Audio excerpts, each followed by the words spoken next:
नमस्ते दोस्तों। आज के इस विश्लेषण में हम एक ऐसी अद्भुत यात्रा पर चलने वाले हैं जो बाहर दिखने वाली इस बड़ी सी दुनिया से शुरू होकर उन छोटी और बिल्कुल अदृश्य इकाइयों तक जाएगी जो लिटरली हर जीवित प्राणी का निर्माण करती हैं। ये बुनियादी ब्लॉक्स हम सबके अस्तित्व का आधार हैं। तो चलिए बिना किसी देरी के इस रोचक सफर पर चलते हैं। अब देखिए, आज हम किन चीज़ों पर फोकस करने वाले हैं।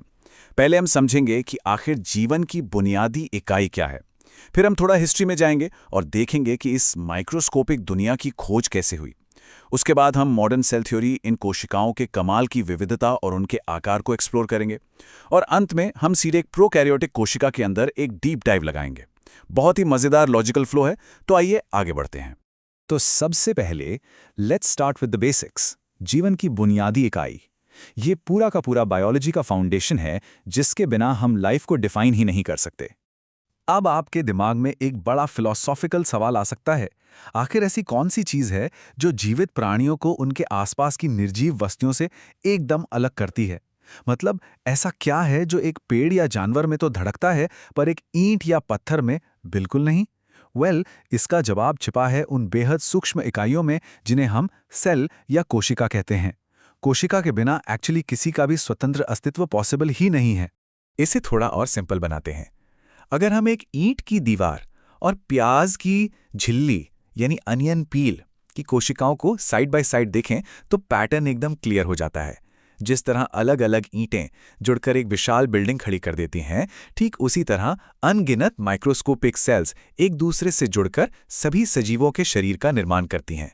ये कोशिकाएं हमारी स्ट्रक्चरल और फंक्शनल इकाई हैं, बेसिक बिल्डिंग ब्लॉक्स हैं हमारे। अब जरा सोचिए, जब ये इतनी छोटी हैं कि दिखती भी नहीं, तो इंसानों ने पहली बार इन्हें देखा कैसे होगा? चलिए हिस्ट्री के इस दिलचस्प पन्ने को पलटकर देखते हैं। सेल्स की खोज की टाइमलाइन सच में काफी हैरानअंगेज है। स्टोरी शुरू होती है 1665 में, जब रॉबर्ट हुक ने एक पेड़ की छाल या कॉर्क में छोटे छोटे कंपार्टमेंट्स देखे।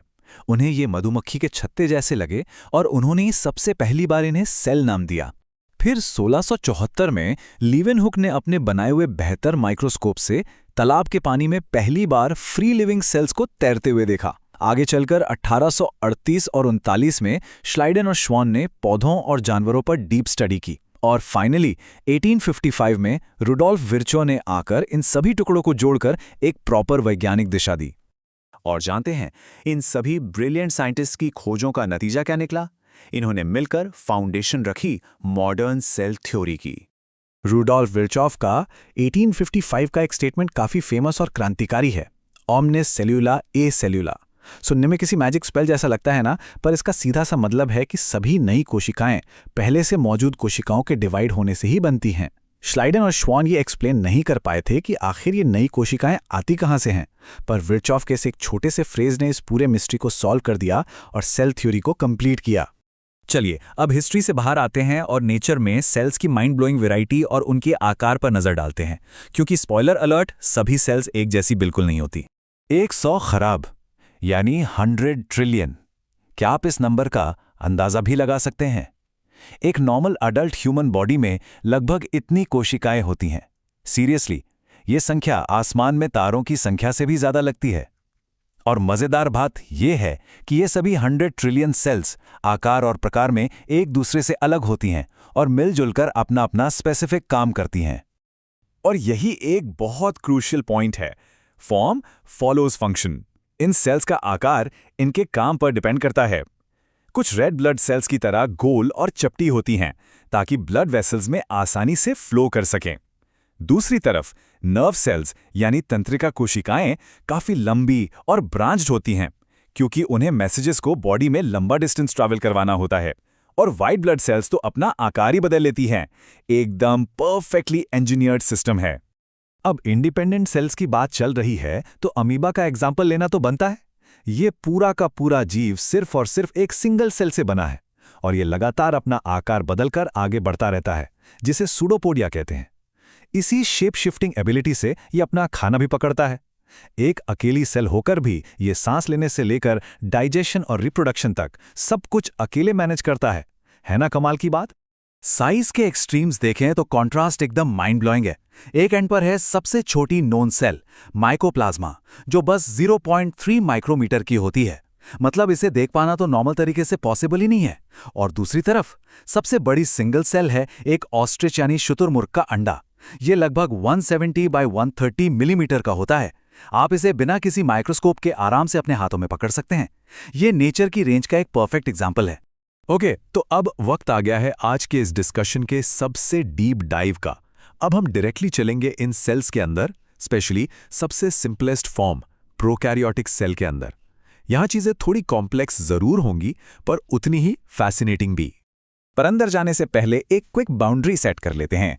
मेम्ब्रेन यानी झिल्ली के आधार पर सेल्स बेसिकली दो टाइप की होती हैं, यूकैरियोटिक जिनमें एक क्लियर मेम्ब्रेन बाउंड न्यूक्लियस होता है, और दूसरी हैं प्रोकैरियोटिक जिनमें किसी भी मेम्ब्रेन बाउंड न्यूक्लियस या ऑर्गेनेल्स का अभाव होता है।